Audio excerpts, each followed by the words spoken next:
like, bro. She got a kid. Look at his back. Oh my god.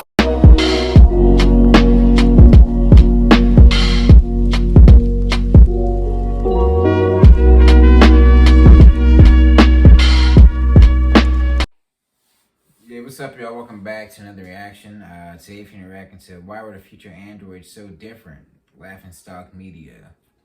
Hey, I be watching Laughing Stock Media on my spare time. Geekdom 101.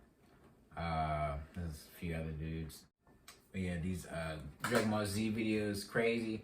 I can't wait for them to make the new super episodes for the moral arc and all that. That's gonna be crazy. Which androids were we talking about? The first ones or the? No, the androids from Trunks' timeline that killed everybody. Like, why are they so different in that timeline? Like, why are they so evil? So evil. Or maybe he's talking about like why the androids in the present timeline was different from the ones. Yeah, why were they so strong? Yeah, why were they so strong, or why weren't they as evil as the ones in? They were pretty strong. They were pretty strong. Yeah, that might have just been a butterfly. Beating up Super Saiyans and stuff. Like what? Yeah, but it's like it's an android human beating up a Super Saiyan. Like fighting for, like just the previous arc, he was threatening to destroy the planet. Now he got so Super Saiyan, like androids were been able to beat Frieza from the jump. Why didn't he make them this strong when he fought him as a kid? That would just make more sense. I don't know. I don't know. These creators, they just add stuff sometimes. It's just like, I mean, that's how it is, man. That's how it is. But yeah, let us know if you want to see more of these anime reactions, specifically Dragon Ball Z, anything. It doesn't really matter. Just let us know. Be sure to hit that like button, subscribe, and share to road to 10K subscribers. And I'll hop right into this video.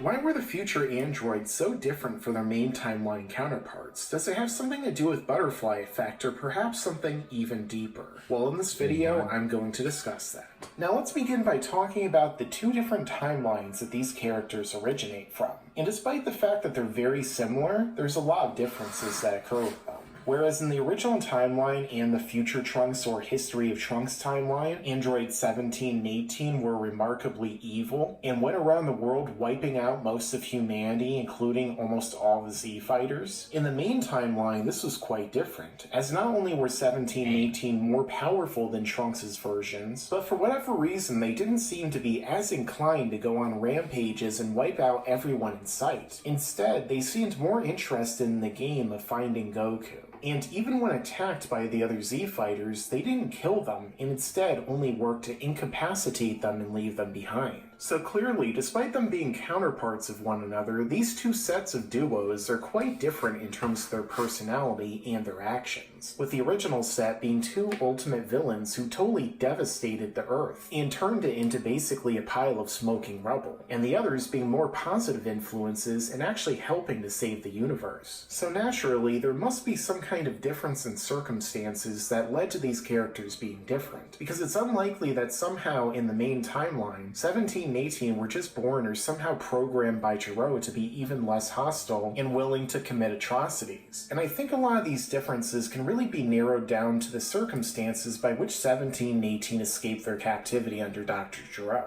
Because for those who remember, in the main timeline what happened was that Dr. Gero as Android 20 and Android 19 attacked the city southwest of South City, wreaking havoc and drawing the Z fighters to them, who were warned by Trunks of their arrival. Now this is already something that's different from Trunks' timeline, because originally in his timeline it was 17 and 18 who attacked the city. But for some reason here, it was Dr. Gero and 19. Either way, this eventually led to them fighting against the Z fighters and being defeated, with Dr. Gero escaping to his laboratory and waking up 17 and 18 so that they could fight against the Z fighters. At which point, Dr. Gero was killed by Android 17, and everything that we see in the Cell Saga plays out. However, this situation did not occur in the original timeline or in Trunks' future. Instead, 17 and 18 somehow escaped on their own, killed Dr. Gero in the process, and then went to attack the city themselves.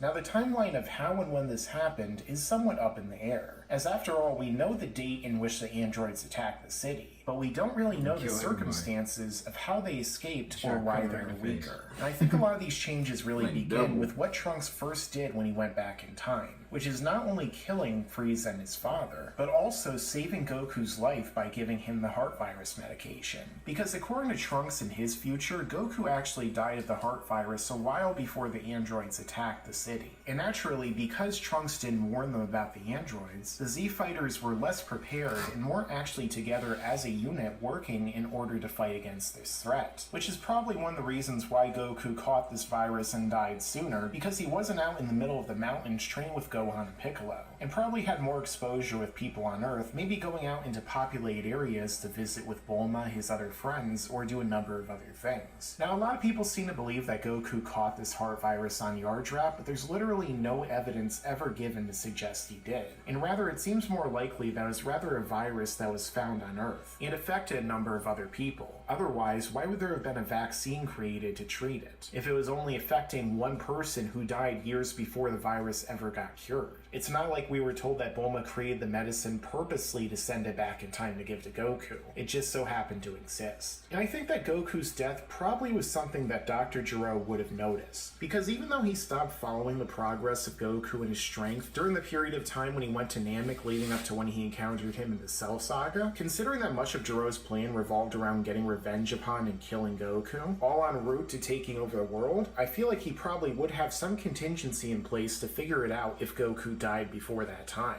And if that is the case, there's the chance that things would have significantly sped up in terms of the timeline of events happening. Because it's likely that without Goku, his biggest enemy there on Earth, in order to threaten him his plans for global domination, Dr. Gero didn't really see the purpose of making 17 and 18 more powerful, or at least as powerful as they were in the main timeline, because no one would really oppose them. He may have also released them prematurely or tried to experiment with them differently, considering the fact that they were no longer necessary in defeating Goku. And despite the fact that there are anime-only scenes which depict Gero as an android during this point, it's possible that he may not have even turned himself into an android in this scenario because he didn't really need it anymore. And he wouldn't have the pleasure of killing Goku with his own two hands. They were just evil in that timeline, bro. They like literally just killed everybody. Especially the way they made Gohan look. Like he was face down in a puddle when Trunks found him. They were like dragging that out. They were holding back for a while because they knew they would have like they killed them. Like they would have had no one to fight. Right. Like I feel like they was holding on and like just letting them fight. Like, hey, we could have been killed you. We killed your dad. Your dad. We definitely could have been killed you. And people talking stuff like, hey, Gohan should have been beat them. Like you could have got a Zenkai boost. Can't get Zenkai boost when every time you leave to fight these dudes, like you can't rest for like. And more than an hour because you're hearing on the radio another city's getting blown up or you're seeing lights or you have to go fly out and fight again. You never had time to rest and garnish his strength again. That's why the androids, they're just limitless energy. Yeah, I forgot about that. Yeah, limitless energy. They don't gotta go to sleep. So they're just up all around all the time destroying stuff. And, Gohan, he care about life and stuff. He don't want to sit around and watch them destroy. He's not gonna. And Trunks, he's just not. He's just Trunks. There's not more you can really say about Trunks. He's just. You don't like Trunks? Future Trunks? I don't like Future Trunks in the Super arc. Why? I don't know, man. I kind of feel like they pulled power out of his ass. Like, there's no way he could have killed his monster at the end of the other picture. Yeah, they should have had like Vegito kill him. Something. Have to kill him with like a spirit sword or something. Although that part is obviously speculation, it's not like 17 and 18 needed him to be a normal human to kill him either. Either way, one of the biggest differences here would be the fact that 17 and 18 escaped on their own, killing Dr. Gero, as well as Android 19, and possibly even destroying the laboratory in the process, aside from the bunker where Cell was located. With Dr. Gero dead and 17 and 18 not really having a clear purpose anymore, considering that Goku is no longer alive, it's probable that they just went along with what Dr. Gero's original plans were of going to the city and attacking it to lure out the Z-Fighters, which is instantly a far more evil action than anything they did in the main timeline, where they basically just got in one fight and then went on a mission in order to find Goku while stopping and getting into hijinks along the way. In this case, they immediately rushed to his city and started wiping out civilians. And then when the Z Fighters started to show up, sensing what was going on there, they started to kill them one by one, slaughtering all the most powerful warriors on the planet, leaving only Gohan and the infant Trunks alive as being two warriors capable of one day doing something against them. And I think the actions that they committed here really informed and kind of led to their further destruction throughout the course of the story. Because without Goku or any of the other Z Fighters to really keep them entertained, they had no real purpose or anything that they could do that could truly entertain them, especially when it comes to them being warriors and looking for a challenge. And so they just went around wantonly destroying cities in order to amuse themselves, something they continued for well over a decade. And along the way, they also encountered Gohan and the adolescent Trunks, who it seems pretty clear by all the information we get, they purposely avoided killing and wanted to stretch out their destruction and time fighting him as long as possible, purposely holding back in their fights against them so that they can have a more entertaining challenge. Because if they were to kill Gohan and Trunks, they would have no one really left and they'd be trapped on a world with people who didn't have any powers, who eventually they would just run out of. And they probably wouldn't even have the ability to escape the planet either. The fact that Trunks was still alive at the end of his story after he went to go fight the two androids is pretty much proof of this, and I feel like that is ultimately why the future androids were so different from their main timeline counterpart. Makes sense. Makes sense. If that's the first thing they're exposed to immediately after being released is just death, and then they killed all the Z Fighters like that. Now they're stuck on a planet that they can't escape, and there's really no. I wonder where they came from because I wonder why 17 was so mad when Dr. Zero wanted them to go get Goku. I mean, he kidnapped. It seemed like he kidnapped them while they were like children, and he made them into robots. So he probably still remember that trauma or something, or at least like I don't like. If I was Dr. Zero, I would have like completely got rid of like their personality or something. But there's no way they would have remembered anything. Like, how you gonna leave? Let them remember what you did to them. Like they're not gonna be happy. Like 10 times stronger than you. Yeah, it's like you're not gonna be happy to turn them into a fucking robot. I don't think I'd be happy to turn me into a robot now. But yeah, let us know if you want to see more of these reactions down in the comments, more anime reactions. Make sure to like, subscribe, and share, man. It's the road to 10K subscribers. We'll see you next time, everybody. Peace.